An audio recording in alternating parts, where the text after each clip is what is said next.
Sintayong lempar janji lawan Timor Leste. Skenario Timnas Indonesia U23 ke babak semifinal. Fakta di balik kekalahan Garuda Muda. Simak informasi selengkapnya sebagai berikut.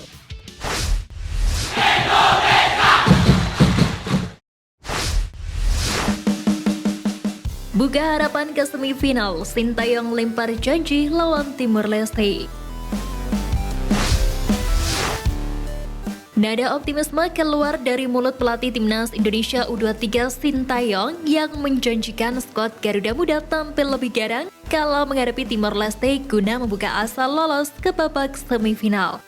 Sebagaimana diketahui, Bagas Kava dan kawan-kawan memang masih memiliki peluang untuk melaju ke babak semifinal. Meski peluang yang dimiliki tim asuhan Sintayong itu tipis, Timnas U23 Indonesia tidak boleh terlalu bersantai. Sintayong menegaskan para pemainnya tetap akan menampilkan yang terbaik saat melawan Timor Leste nanti. Pasalnya pelatih asal Korea Selatan tersebut bertekad untuk menyelesaikan ajang Piala AFF U23 2023 kali ini sebaik mungkin.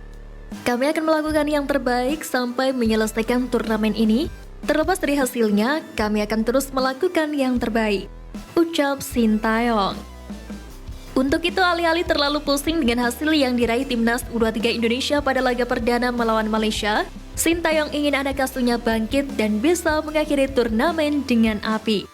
Tentu saja hal ini tak lepas dari target Timnas U23 Indonesia yang tampil di Piala AFF U23 2023. Seperti diketahui, ajang 2 tahunan ini hanya dijadikan sasaran untuk Timnas U23 Indonesia. Sebab Garuda Muda yang tampil di Piala AFF U23 2023 ini bakal dipersiapkan buat kualifikasi Piala Asia U23 2024. Ajang tersebut bakal berlangsung di Indonesia pada 6 hingga 12 September mendatang. Untuk itu, Sintayong sekaligus memanfaatkan Piala AFF U23 sebagai ajang uji coba bagi beberapa pemain baru.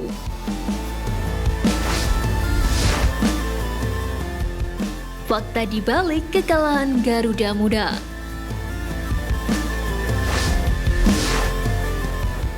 Pertama, kualitas pemain pengganti.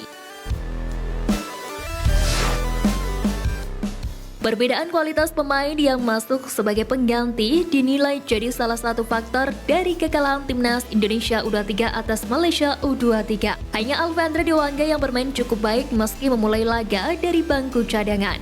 Sementara Muhammad Ragil yang menggantikan Irfan Jauhari di lini depan cenderung belum bisa menunjukkan permainan terbaik.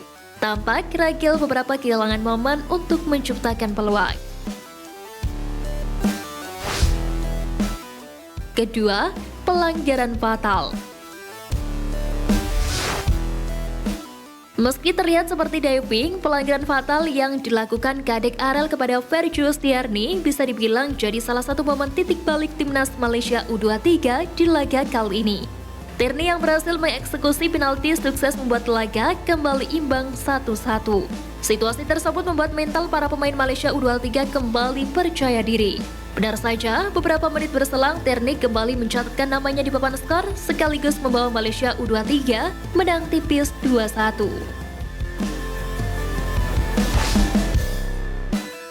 Ketiga, asa Garuda Muda belum usai.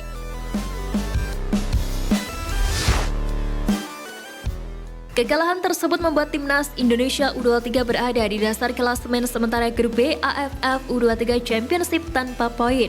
Sementara Timnas Malaysia U23 mengambil peringkat pertama dengan 3 poin. Pada pertandingan selanjutnya, Timnas Indonesia akan menghadapi Timor Leste sebagai laga penentu. Meskipun Timnas Indonesia U23 harus menerima kekalahan di laga perdana, semangat dan usaha Ramadan Sananta CS tetap patut diacungi jempol.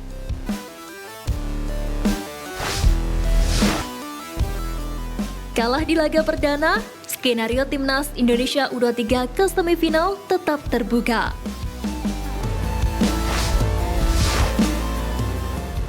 Kekalahan atas Malaysia di laga perdana tak membuat kesempatan Garuda Muda untuk merebut tiket ke semifinal Piala AFF U23 2023 tertutup.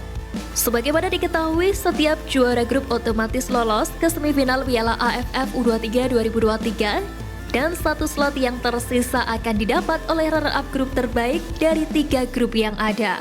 Untuk memilih runner-up grup terbaik dari 3 tim yang berada di peringkat kedua akan dimasukkan dalam sebuah klasmen mini, di mana satu tim dengan perolehan poin terbanyak akan jadi semifinalis terakhir.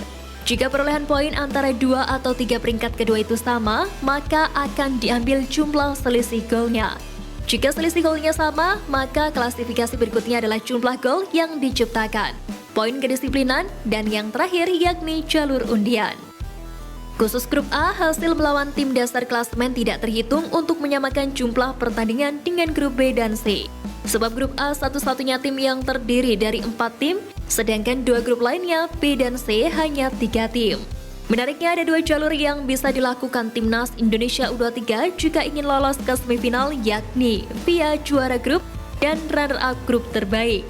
Jika ingin menjadi juara grup B, Timnas Indonesia U23 harus menang atas Timor Leste dengan selisih gol yang cukup besar. Dengan catatan, Malaysia harus kalah dari Timor Leste. Jika itu terjadi, maka Timnas Indonesia U23 bisa menjadi juara grup B karena diambil selisih gol, bukan head-to-head. Namun cara pertama tersebut terbilang kecil untuk didapatkan oleh Timnas U23 Indonesia. Sebab Malaysia lebih diunggulkan bisa mengalahkan atau menahan imbang Timor Leste di laga terakhir fase grup. Cara kedua, Timnas Indonesia U23 bisa lolos ke semifinal lewat jalur runner-up grup terbaik. Namun kondisi tersebut harus melihat pergerakan di grup lainnya, yakni grup A dan C. Jika disimpulkan, syarat Timnas Indonesia U23 untuk lolos ke semifinal lewat jalur runner-up terbaik adalah harus menang telak atas Timor Leste. Lalu di grup A, Myanmar versus Kamboja bermain imbang, Brunei Darussalam kalah atau imbang dari Myanmar, dan Thailand menang atas Kamboja. Kemudian di grup C, Vietnam menang atas Laos dan Filipina. Jika hal itu terjadi, maka tidak menutup kemungkinan Timnas Indonesia U23 bisa lolos ke semifinal Piala AFF U23 2023 dengan jalur runner-up grup terbaik.